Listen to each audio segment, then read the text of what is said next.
a friend to you anymore, or a wife. I'm just this ugly, crippled woman who's hanging around your neck, and you've gone off and found yourself a fresh, young thing. And now I see. It's all been a lie, hasn't it? You married me because I was famous, and who were you? You were nothing. You became known because of me, and even that you couldn't handle properly. You better be quiet before you say any more. You squandered away your talent out of laziness and boredom. You're nothing but a lazy, spoiled man. If I am, you made me that way. Living on my money, pretending you were working, pretending you loved me. Shut your mouth and shut it for you! Yeah, go ahead. Go ahead. Think it'll make any difference? You're nothing. You're composing and you're conducting a nothing. You're a fraud.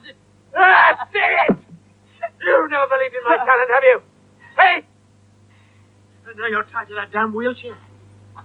And you can't stand it that I'm not! And that I'm healthier and I'm normal and I'm not crippled. And that I'm going to be alive after you die! Oh, Julie Andrews, you said that makes you feel sad just looking at the clip again. It does. Why? Well, it was a very powerful, emotional film to make. And the scene that you just saw starts out so happily. They try to have such a wonderful day in the country, and it just kind of goes into a kind of roller coaster of bad emotions. Eventually, they make it up, but it's so painful. What a demanding role that must have been, mentally and physically. Yes, it was. It was a marvelous experience. I learned a lot and tried a lot, and I did love making the film. Some say it's based on the life of Jacqueline Dupre, the cellist. I think it's based on the similarity that she was at the prime of her wonderful career and her talent, and she was struck with the disease also. But I don't think it follows her actual life story. It's just using the same coincidence. For those who haven't seen it yet, you're a concert violinist. Right. And you're struck down with MS, multiple sclerosis. Right. Did you have to study the disease and what it does to you? Yes. I felt I ought to be as informed as possible if I was going to try to portray it. And I asked a lot of questions. I asked my own doctor to give me a really detailed outline as to what it was and what it meant. Then we had an advisor on the film who helped a great deal. And eventually I went to a clinic in Bromley in Kent and met a whole group of people who were wonderful to me. They welcomed me. I was a little anxious about going down there because I felt perhaps it was an invasion of their privacy, but they made me feel so welcome. What about the violin playing as well? I mean, are you a violinist? No, are you kidding?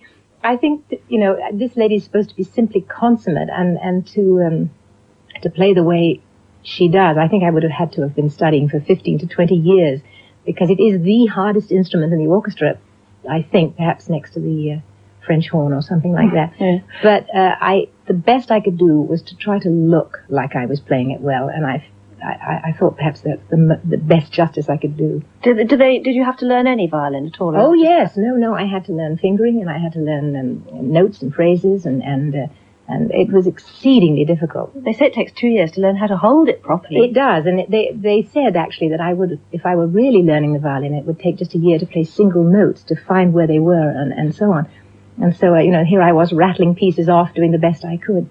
But it was terribly stimulating to try to do it, and very embarrassing to stand up in front of a symphony orchestra and soar away, knowing that all those consummate musicians were watching me. Yes, but what you were doing is consummate acting, by the sound of it. I haven't had the honour of seeing Duet For One yet, No. but the reviews of your performance have been wonderful. They have been very nice, yes. Now, does it, it's almost as though the reviewers are still slightly surprised that you've really got that power as an actress in you. They still think it is Mary Poppins or something. Yes, as if Mary Poppins wasn't an actress's job or something. Yeah. I don't quite know what that means. But this was a powerful, serious role.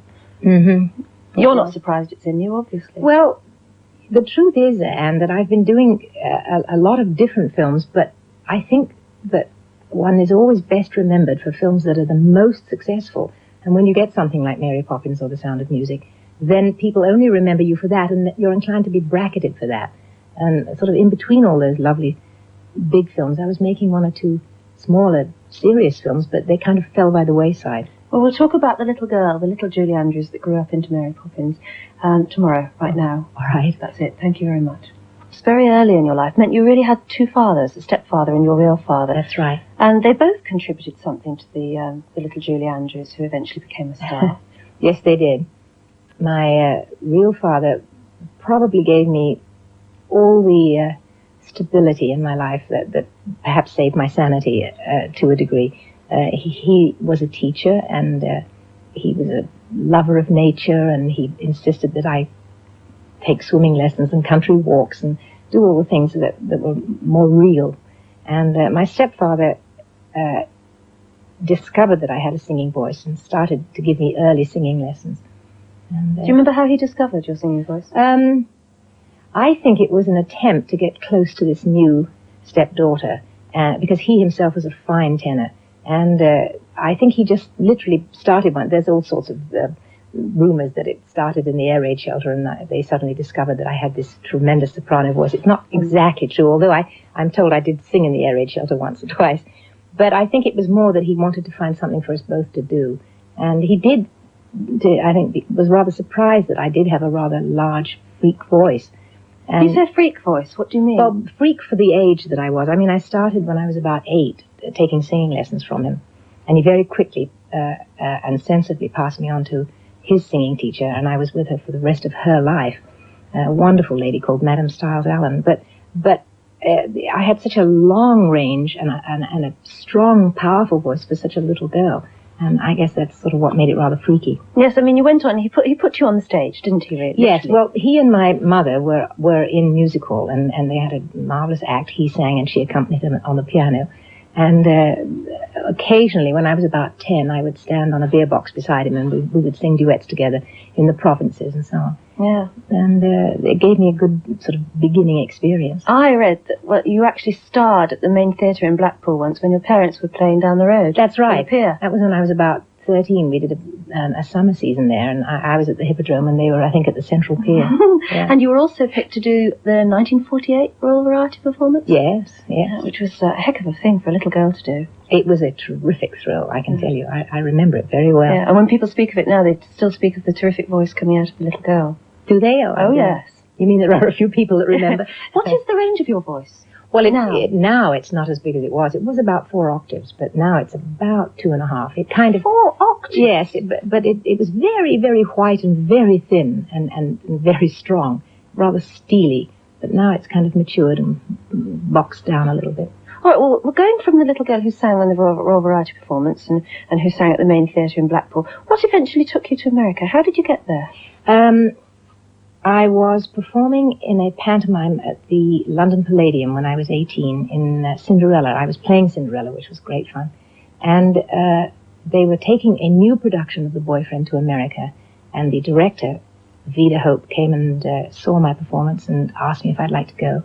And of course I said yes. That's what started the Hollywood career, isn't it? Is it the best thing that ever happened to you, or do you resent in a way the fact that you worked for your living as a child? Oh, no, not at all.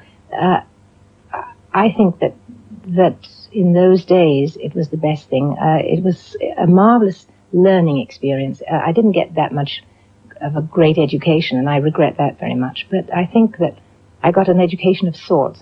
Touring in music halls was certainly, I saw some of the most wonderful performers in those days, because music hall was just on the way out, was sort of dying, and I caught all the great acts and was able to watch them and observe them, and it gave me a tremendous sort of point of reference later. Yeah, I mean, you almost had the childhood of somebody born in the packing trunk. A little, yes. Yeah, smashing. Well, we've taken you up to the point of being in The Boyfriend, and that's on Broadway. Yes. What happens from there onwards, I think we all know the story of what happens there onwards, but we'll let you talk about it tomorrow. Today, talking about how you went to America with The Boyfriend. Right. You were very homesick the minute you touched Broadway, weren't you? Oh, yes. That was something that I suffered from appallingly, I'm afraid. Whenever I was touring in England, I was always very homesick for the week that I was away. And suddenly to be in America, and I wasn't earning anything at all and couldn't afford to, none of us could afford for my family to join me, so I was all on my lonesome and feeling very sorry for myself. Yeah, and because of that, you insisted that the contract you had to do The Boyfriend was only a year long. Yes, everybody else in the company had a 2-year contract, and for the first time in my life I put my foot down and I said, no, I cannot imagine, if the show is a success, to being away from home that long. So I'm only going to sign it for 1 year. I mean, it still seemed endless to me. Yeah, you couldn't have known it, but that gave you your biggest break ever. Because I was just about to go home after my year, And I received a phone call, and the gentleman said he represented Lerner and Lowe, who were putting on a new production of a musical of Pygmalion, which was going to be called My Fair Lady. And could I just tell him how long I was going to be in The Boyfriend for? And I said, I'm going home in 2 weeks. And he said, oh, my God, he said, we all thought you had a 2-year contract like everybody else. I'll get right back to you. And I went in and I auditioned for them, and I happily got the role. That was the Eliza Doolittle role? Yes. One of the best roles that's ever been written for a woman, I think so, yeah. It was an enormous role. I mean, it has every range of emotion and the Cockney accent, and then she becomes a lady. It's a real Cinderella story, really. And it was a terrific success for you. I mean, absolutely wonderful. Yes, it was. Were you very disappointed you didn't get the film? At the time, I understood very well why I didn't, because I was only known on Broadway and in London, and I certainly wasn't known in the international sense. I had never made a film, and they needed box office names, and, that's the way it went. But in retrospect, I think, sometimes I think it would have been very nice to have put the role down definitively somewhere, and I really understood it at the time, though. Oh, it's very good of you. Well, listen, I would have been terribly disappointed. I got very lucky because I was passed over for the role of My Fair Lady, but very, very quickly thereafter, I was asked to do Mary Poppins. So more than made up for it. How did they even introduce the idea of the Mary Poppins role to you? After My Fair Lady, I was in a show called Camelot on Broadway, and I got word that Walt Disney would like to come and see the show and asked if he could come backstage and meet me afterwards. What does that do to you when you hear Well, it sets your heart thumping a little faster than usual. And he did indeed come backstage, and it was absolutely charming, and said that he was doing this musical of Mary Poppins. I mean, would I like to go to Hollywood and see the storyboarding that he'd done? That means that he had laid out the film in sort of drawn pictures around many, many rooms. He'd just filled the walls with the ideas of where each scene should go, and would I like to come and hear the music and see the storyboard? And I did, and of course it was so charming, and I was thrilled to do it. Had you ever read the book? Yeah, well, of course I had, and I quickly reread it too. Yeah. Can you still say supercalifragilisticexpialidocious? Yeah, I can even say it backwards. I bet you couldn't do that. Go on. Docious, aliexpiasticfragicalidocious. Oh, I'm so glad you can still do it. It's supercalifragilisticexpialidocious, even though the sound of it is something quite atrocious. If you say it loud enough, you'll always sound precocious.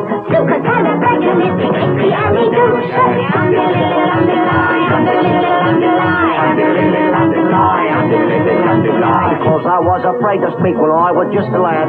My father gave me nails a tweak, told me I was bad.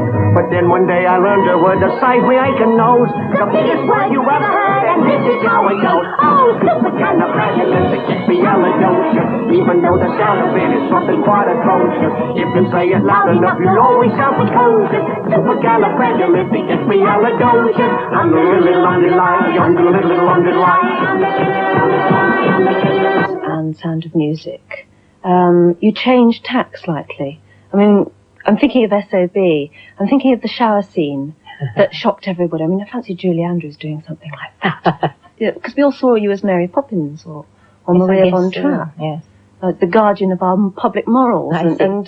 Did you sense our shock at all at that? Well, I thought there would be an awful lot of it. I thought perhaps my really die-hard fans might say, how could you? But the stuff was not gratuitous. It was done within the framework of the piece, and it was done well and if one can say tastefully. And actually, the mail that I got was sensational. It was kind of right on, Julie, keep going, don't stop, and I was quite surprised. Were you aware of the image that you were creating for yourself? Maybe you didn't mean to, but by doing Mary Poppins, by doing these terribly wholesome roles? I guess I became aware of it, and the press seemed to write a lot about it and so on. I never really felt that I personally had the image. I just knew it did exist. Were you ever frightened of what Hollywood might do to you, too? You mean in the sense of sort of spoiling me or changing me in something? It is a sort of amazingly interesting and wonderful assault. I think it isn't Hollywood. I think it's the sort of success that The Sound of Music was. It can knock you a little sideways. It made you the most highly paid star in Hollywood or something, didn't it? I guess for a while, yes. Yeah. And when you made the film, and it was such a phenomenal success, and you heard about people going back to see it 40 and 50 times, can you imagine why they would want to do that? I must have seen it about 6 or 7. So I think that it seems to me that there were qualities of joy, and there was such beautiful scenery to look at, and 7 wonderful children, and it had a kind of liveliness about it that is hard to find. We don't hear a lot of Julie Andrews' family, but it sounds to me as though your family is a very important anchor for you. Yes, they are. We run us through the family. Blake and I have 5 children between us. He has 2 from the former marriage, and I have a daughter from the former marriage, and we have 2 of our own children. And I have brothers and 3 brothers and a sister and assorted nieces and nephews and aunts and uncles, and it goes on quite a bit. When you're a mum at home, what sort of a mum are you? Are you an ordinary mum like our mums?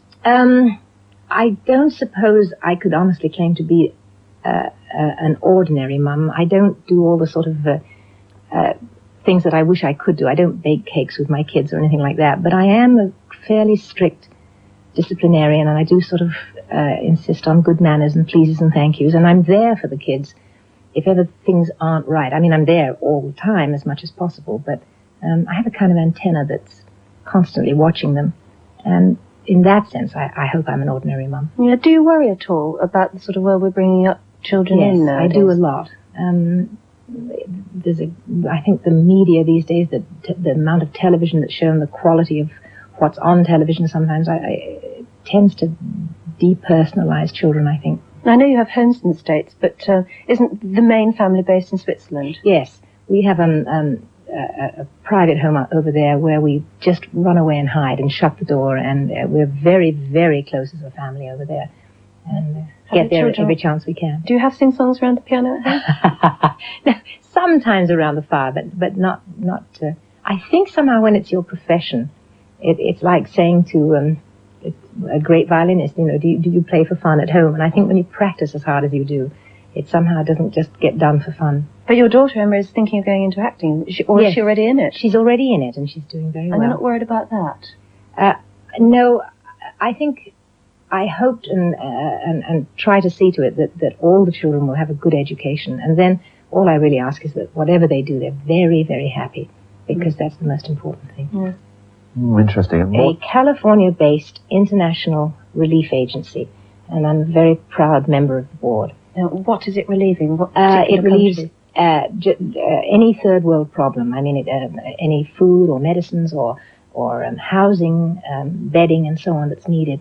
Our group tries to be there whenever there's a new disaster, for instance. Lebanon, Poland, Africa, obviously, Southeast Asia. We started in Southeast Asia and have really gone across the world since then. Any special reason why you got started with them? Well, it's an interesting story, and I'll try to be as brief as possible. We saw a young couple who was starting the agency on television. They needed funds to get there. They'd got $1 million worth of supplies, but they needed an airplane and gasoline to get the airplane off the ground. And Vietnam was, the boat people situation was so in the front of everybody's minds in those days, and these young men were doing something about it. And my husband was so impressed that he rang them up and said, okay, I'll give you the money for the fuel. And that started our involvement. And over the years, I've spoken on their behalf, and I've traveled with them. And we've just become more and more and more involved until I eventually became a member of the board. Is it true to say that you really got emotionally involved as well? Oh, sure. Especially after I had traveled with them. After that, there's absolutely no way you could not be involved. I know that the 2 children you and Blake that you previously mentioned, are Vietnamese children that you've adopted. Yes. How did you even come across adopting them? How did you even get to think about Well, we that? wanted children, and we weren't getting lucky, and we decided that we would adopt. And that had actually nothing to do with our involvement with Operation California, which came just a little later. But we heard of an agency that was highly recommended, and they did a fairly quick adoption, because adoptions can take forever. And in this case, it took about a year. You adopted them both at once? No, first the one and then the other. Came later. And how old were they when they came to you? Because I can the imagine eldest, Amy, the was... cultural differences must be... Yeah, well, no, they were 2 months They were old babies. and 5 months old, so they really were babies. Yeah. Do you worry about the cultural differences? Like, some people say it's immoral to take a child out of one culture and bring it up in another. Well, I think given the alternatives, that you can't worry about it. They were both very ill children and both in great need of a home and a great deal of love. So I don't worry about that. And I think that I'm beginning to find out that certainly 90% of raising children is environmental. And they seem to have adapted awfully well to ours. How old are they now? 12 and 13. Oh, great. Yeah. What's Blake like? I mean, we hear the name Blake Edwards. It's one of these great big Hollywood names. What's he like at home? He's terrific. He's just a terrific human being. He's very, very interesting, marvelous, mercurial gentleman that's got a mind that never stops coming up with ideas and thinking of Do you new talk things. work much? Well, obviously we certainly do to an extent. He makes me laugh a lot too, which is wonderful.